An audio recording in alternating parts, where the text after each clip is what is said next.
श्री कृष्ण गोविंद हरे मुरारी, हे नाथ नारायण वासुदेवा।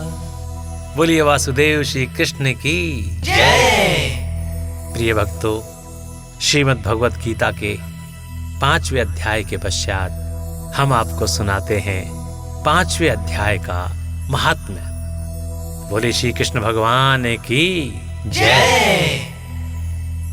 भगवान विष्णु ने गीता के 5वें अध्याय के महात्म्य के बारे में लक्ष्मी जी को बताते हुए कहा, हे लक्ष्मी, मंदाकिनी नदी के किनारे करवी नाम की नगरी है।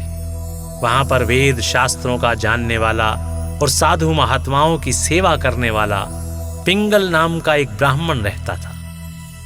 उसने एक बार मंदाकिनी के तट पर बड़ा भारी यज्ञ किया।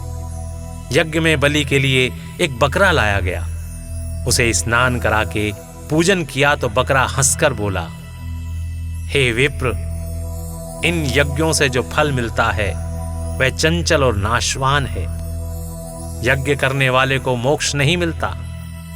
बकरे के यह शब्द सुनकर यज्ञ में बैठे हुए सभी ब्राह्मण आश्चर्य में पड़ गए।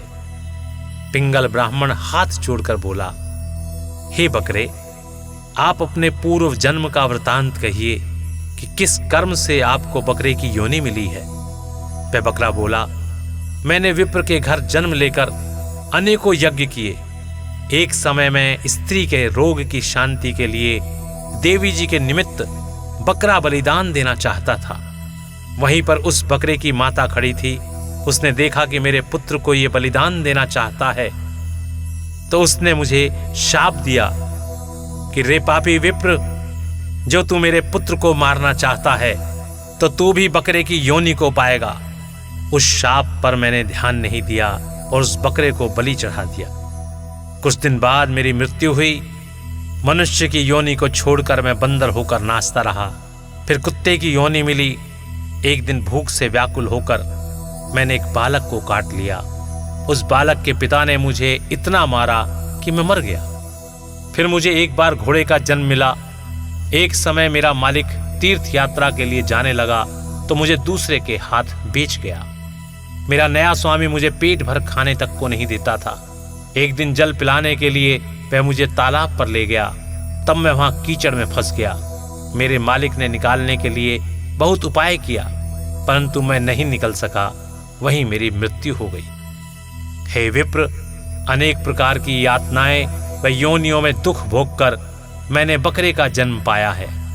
मुझे इस यज्ञ में तुम बलिदान करोगे तो मेरे पूर्व जन्म के सब पाप दूर हो जाएंगे। मैंने कुरुक्षेत्र में एक राजा को काल पुरुष दान करते समय गीता के 5वें अध्याय को सुना है। उसके प्रभाव से ही मेरी मुक्ति हो जाएगी। तब विप्र ने उस बकरे से पूछा, तुमने ऐसी घोर कष्टप्रद योनियां पाकर किस प्रकार से उनका निर्वाह किया? बकरे ने कहा, हे विप्र, जिस समय मैंने गीता के 5वें अध्याय को सुना तभी से मेरा दुख बीत गया है। अब मेरे मुक्त होने का समय आ गया है। यह हाल जानकर पिंगल विप्र ने बकरे से गीता के 5वें अध्याय को सुना। बकरा मरने पर स्वर्ग को गया।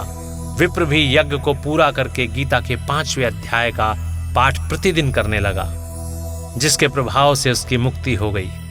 हे लक्ष्मी, यह 5वें अध्याय का महात्म्य मैंने तुमको सुनाया। इसको सुनकर और जानकर सभी प्राणी मुक्त हो सकते हैं। बोले श्री कृष्ण भगवान की जय। इति श्री पद्म पुराणे उत्तराखंडे गीता महात्म्य नाम 5वां अध्याय समाप्तम। प्रिय भक्तों, इस प्रकार श्रीमद् भगवत गीता के 5वें अध्याय का यह महात्म्य यहाँ पर समाप्त होता है। ओम नमो भगवते वासुदेवाय नमः। नमः।